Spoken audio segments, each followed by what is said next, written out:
Magandang araw po mga boss, at welcome back po dito sa ating YouTube channel. Sa video ito ay mayroon po akong isi-share po sa inyo na i-repair po natin na wall clock siya na ano ganyan. Malaki po siya yan. Mayroon po siyang itong pendulum yan.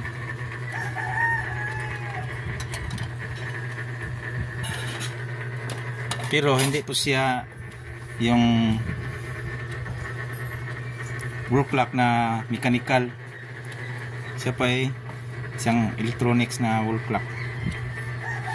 Baka meron itong music kasi, tunog na music kasi mayroon siyang speaker yan. May speaker siya. Tapos meron siyang maliit na controller dito. Yan po. Yung circuit po niya.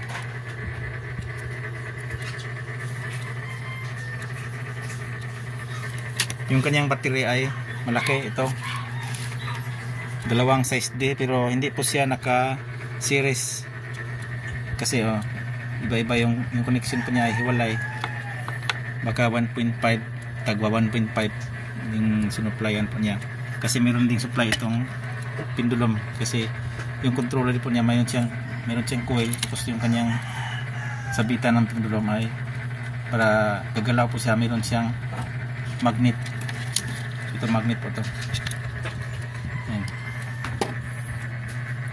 Isa po siyang Japanese na wall clock na surplus. Sira po to, tanggal-tanggal po. Tapos itong dito ay tanggal. Tinikit ko na lang gamit itong epoxy.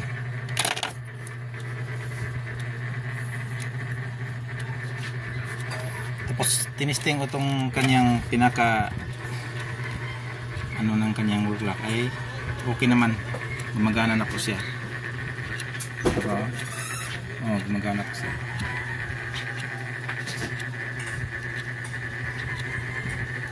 Kikita naman na gumagalaw siya. Pero hindi ko alam kung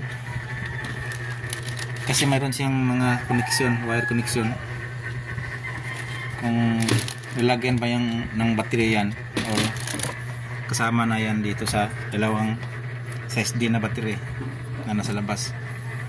Subukan ko na mamaya pag natapos ko na to. Meron din siyang sinasabit dito na parang decoration yan. Ito yung tatlong ayan, kabitin.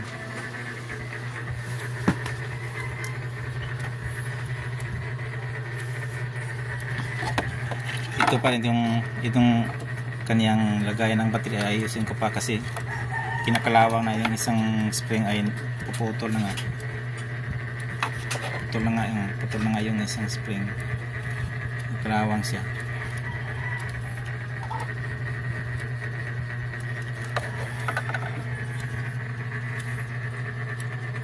Ito lang po sa ngayon mga boss, at babalitaan ko na lang kayo pag natapos ko na to kung success ba yung gawa natin or hindi.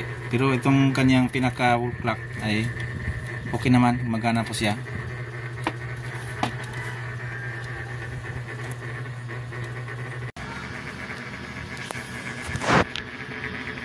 Update po mga boss. Ito po yung ginagawa natin na Japanese na quartz clock na vintage po siya. Ayan. Okay na po siya. Kailang tinisting ko na yung yung kanyang itong pendulum. Pero siya, hindi po siya gumagana ng maayos. Pero may may magnetism na po doon sa driver ng pendulum. Kaya nga lang hindi po siya gumagana ng maayos kasi hindi siya nakasintro dito, kasi yung sinasabitan ko po na dingding ay hindi po siya tuwid. Na-adjust ko, masabit na siya dito sa gilid. Kaya pero okay na to sa pag mount sa ano sa may-ari nito ay mapapunction na po itong kanyang pendulum. So mga boss, meron po siyang seleksyon dito sa kanyang, sa taas ay music, yung sa baba naman ay yung chime, yung alarm, tawag ba noon, chime. Dito ay ito yung ano, yung testing, button ng testing. Kaya select natin sa alarm, tapos testing natin. Pero hindi pa po siya na set ng maayos mga boss, pero gumagana po siya. Bukan natin.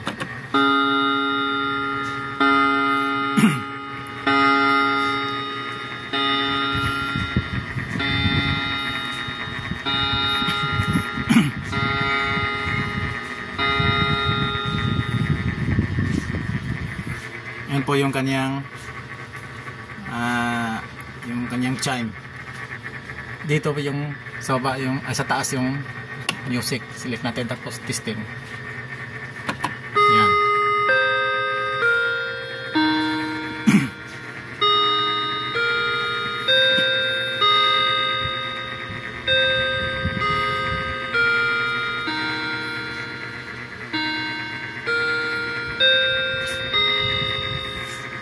Yan po sa mga boss. Okay na po siya. Na-fix na po natin yung mga hinges po niya. Yan. Nilagyan natin ng dikit patibay bago natin ikabit yung screw.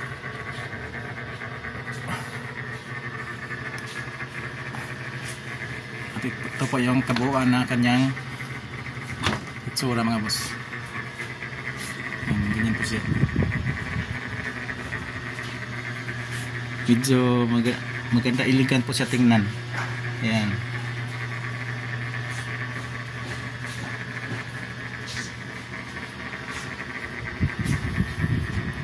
Nandito na lang po yung share ko sa inyo na about dito sa 4 o'clock na to mga boss. Maraming salamat po. God bless po sa ating lahat.